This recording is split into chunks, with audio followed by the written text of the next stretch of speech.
Maligayang pagdating sa Isip na Ligaw Horror, kung saan ang bawat liham ay isinusulat sa dilim. At bago natin simulan ang misteryo, huwag kalimutang mag-like, subscribe at pindutin ang notification bell. Maraming salamat. Handa ka na ba?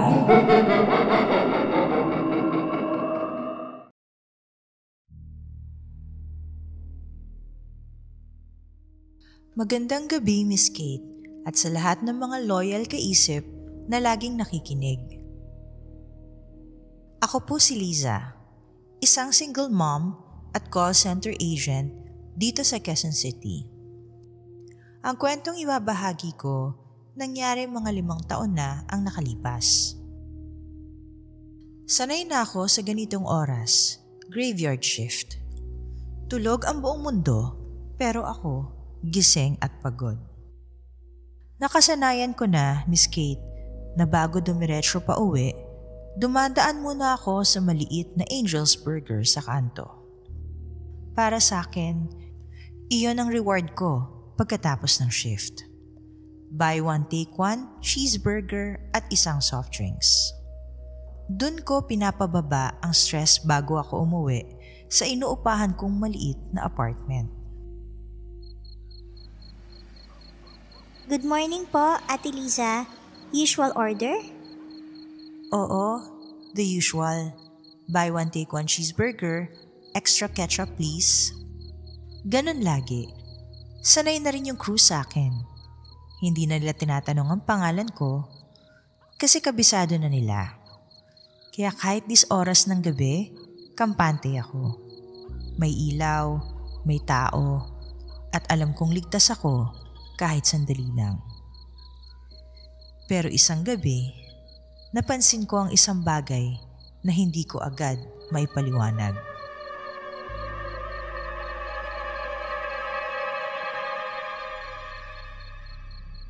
Habang inihintay ko ang order ko, napansin ko ang isang lalaki. Nakatayo lang siya, hindi kalayuan sa stall. Naka-hoodie, nakatalukbong, at nakatingin.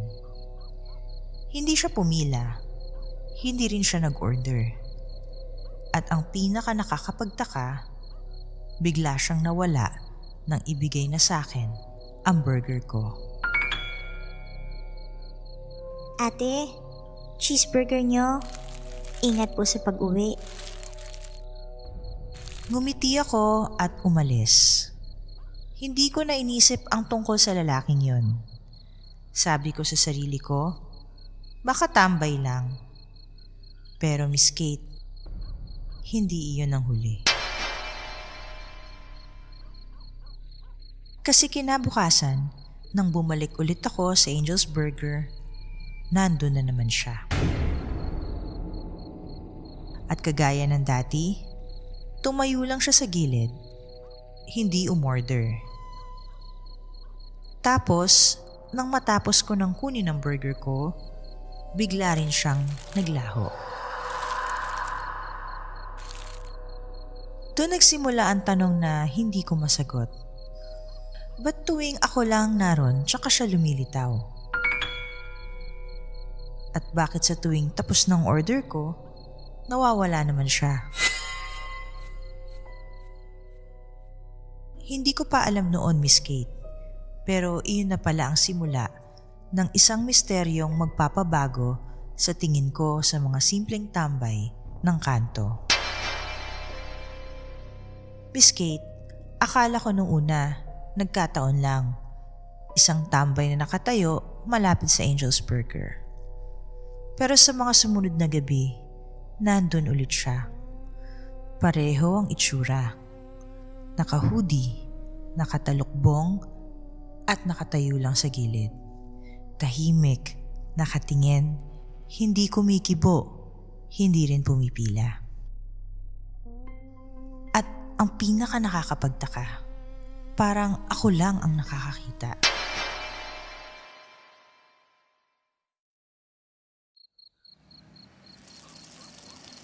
Oh, Ate Liza. Order nyo, dinagdagan ko na yan ng ketchup para sa suki. Salamat, ah. Ate, Kilala niyo ba yung nakatayo dun? Saan po? Ayan o, sa may poste. Yung naka-hoodie. Ah, wala naman po akong nakikita. Baka tambay lang yan. Huwag na lang nating pansinin. Hindi ko alam kung niloloko lang ako ng crew o talagang wala silang nakikita. Pero ramdam ko ang mga matang nakatingin sa akin, lalo na kapag kumukuha na ako ng order. At gaya ng dati, tuwing matapos ko ng kunin ng burger, bigla na lang siyang naglalaho.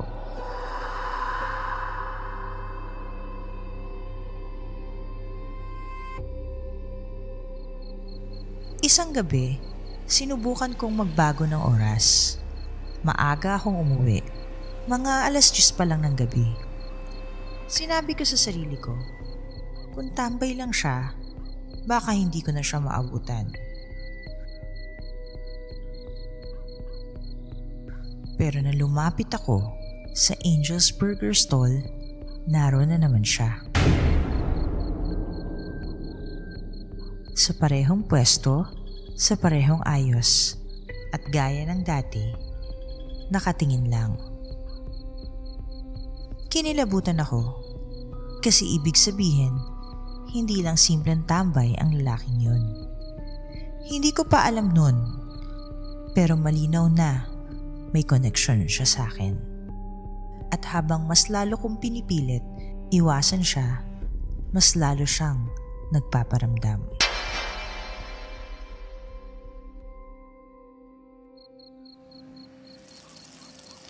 Miss Kate, sa dami ng gabi na paulit-ulit kong nakikita ang lalaking naka-hoodie, halos kabisado ko na ang oras. Hindi siya dumadating bago ako. Hindi rin siya nahuhuli. Tuwing papalapit ako para umorder, doon din siya lilitaw. At kahit hindi siya bumibili, parang lagi kaming sabay. Ate, kanina pa po kayo napapatingin sa kanto ah. May tao ba? Kasi ilang gabi ko na nakikita yung isang lalaki. Laging naka-hoodie. Hindi niyo ba talaga napapansin? Alam niyo ate, may kwento kasi itong lugar na to. Hindi ko alam kung totoo. Pero lagi na rin nababanggit ng mga matatanda.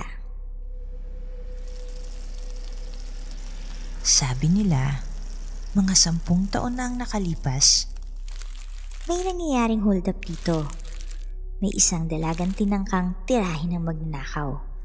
Pero may lalaki raw na sumaklolo. Pumagit na doon mismo sa harap na Angel's Burger Stand. Anong nangyari? Pinaril siya, hindi nakaligtas. At mula nun, sabi nila, may mga oras na may nakikitang lalaki sa paligid. Tahimik lang, para bang naghihintay.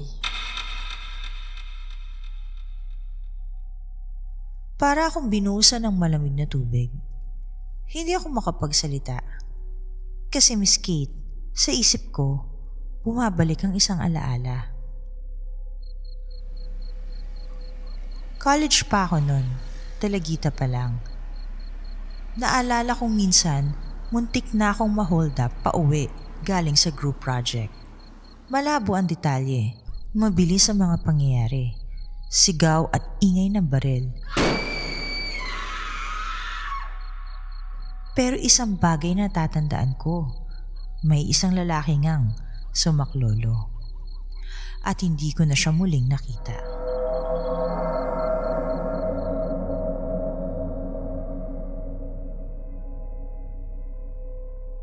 Ngayon, habang nakatingin ako sa misteryosong lalaki sa gilid ng poste, nakasuot ng parehong hoodie, hindi ko alam kung nagkataon lang ba o siya rin ang taong yun.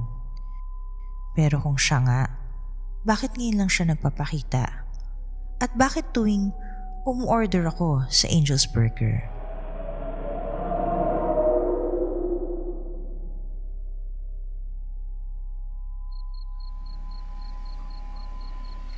na ako mapalagay, Miss Kate. Gabi-gabi ko siyang nakikita.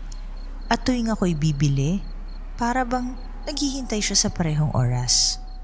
Kung tambay lang siya, bakit walang ibang nakakapansin? Kaya isang gabi, nagpa siya kung huwag na siyang iwasan. Kailangan ko nang malaman kung sino ba talaga siya.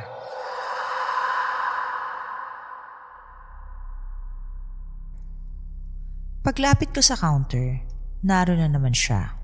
Nakatayo sa gilid, nakatalokbong ang hoodie at nakatingin ng diretso sa akin. Huminga ako ng malalim. Uy, ikaw, sino ka ba? Bakit lagi ka nandito kapag umu-order ako? Wala siyang sagot. Hindi rin siya gumalaw. Hindi man lang umiwas ng tingin. Parang nakabaon ng mga mata niya sa akin. Ate Lisa, eto na order mo. Ingat pa uwi. Napalingon ako sa crew. Pero pagbalik ko ng tingin sa gilid, wala na siya. Wala na ang lalaking naka-hoodie.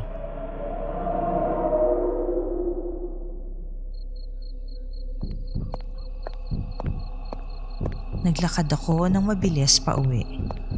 Pero habang naglalakad ako sa madilim na eskinita, pakiramdam ko may sumusunod. Yung tipong ramdam mo na may yabag na sumasabay sa bawat hakbang mo. Paglingon ko, wala. Pero bago ako nakapasok sa apartment, may isang bagay akong napansin sa supot ng burger. Sa ilalim ng wrapper, may nakasulat gamit ang ballpen. Huwag kang matakot. Matagal na kitang binabantayan.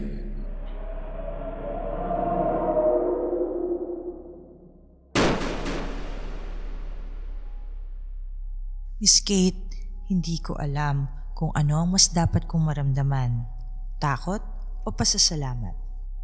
Kasi kung siya nga ang lalaking namatay 10 taon na ang nakalipas, bakit hanggang ngayon pinabantayan niya pa rin ako? Miss Kate, simula nang makita ko ang sulat sa burger wrapper, hindi na ako mapakali. Huwag kang matakot. Matagal na kitang binabantayan. Binabalik-balikan ko ang mga salita. Sino ba talaga siya? Bakit alam niya ang tungkol sa akin? At bakit parang ako lang ang nakakakita?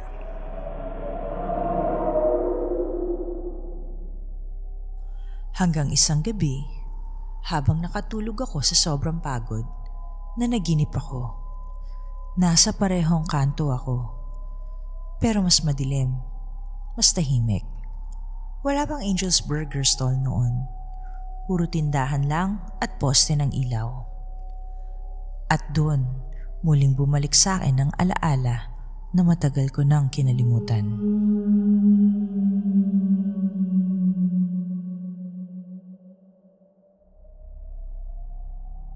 Hoy! Bitawan mo siya! College pa ako nun. Pauwi mula sa project. May hold-upper na humarang sa akin. Hinablot ang bag ko at tinutukan ako ng baril. Wala na akong nagawa. Nanigas ako sa takot. Pero bago pa niya ako magalaw, may isang lalaking sumugod mula sa kanto. Hindi ko siya kilala. Wala siyang ibang dala. Wala siyang armas. Pero pinilit niyang ipagtanggol ako. At sa harap ko mismo, siya ang tinamaan ng bala.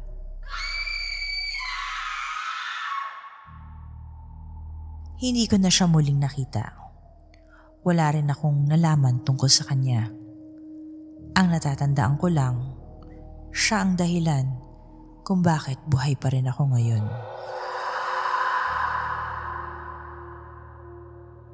Kaya nang muling bumalik ang alaala, dun ko lang naisip. Ang misteryosong lalaking tambay sa Angel's Burger, ang lalaking lagi kong nakikita tuwing umu-order ako. Siya rin ang lalaking nag-alay ng buhay 10 taon nang nakalipas para iligtas ako. Akala ko stalker, Akala ko may masamang intensyon, pero ang totoo, isa pala siyang kaluluwang nananatili, nakagapos sa lugar kung saan siya huling huminga. Hindi para takutin ako, kundi para siguraduhin na ligtas ako. Sa bawat gabing umuuwi akong pagod at mag-isa. Lumipas ang mga linggo, Miss Kate. Tumigil na rin ako sa pagpunta sa Angel's Burger sa kanto. Hindi ko na kayang ulit-ulitin ang kaba na makita ko siya sa gilid. Nakasuot ng hoodie, tahimik lang na nakatingin. Lumipat ako ng apartment. Binago ko ang ruta ko pag-uwi. Sinubukan kong kalimutan ang lahat. Pero ang totoo, hindi ko siya kayang kalimutan. Huwag kang matakot. Matagal na kitang binabantayan.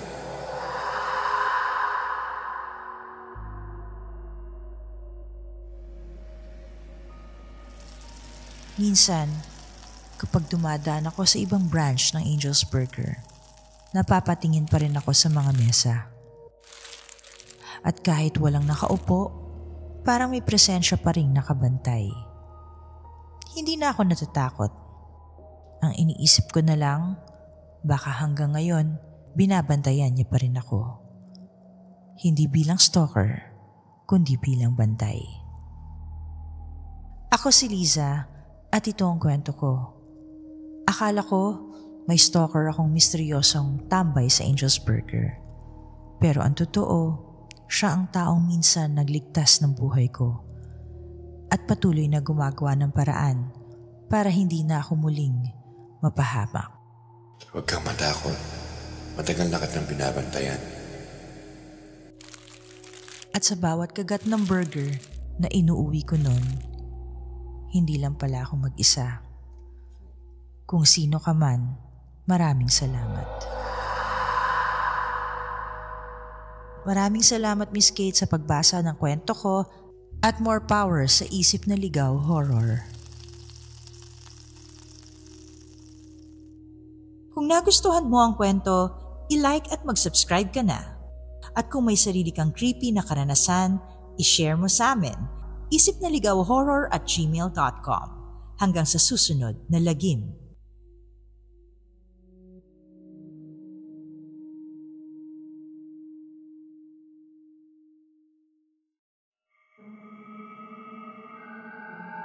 May nakakakilabot na kwento ka rin ba o karanasan na mahirap ipaliwanag? Ipadala sa amin sa isipnaligawhorror@gmail.com at baka ikaw na ang susunod na feature sa aming next episode.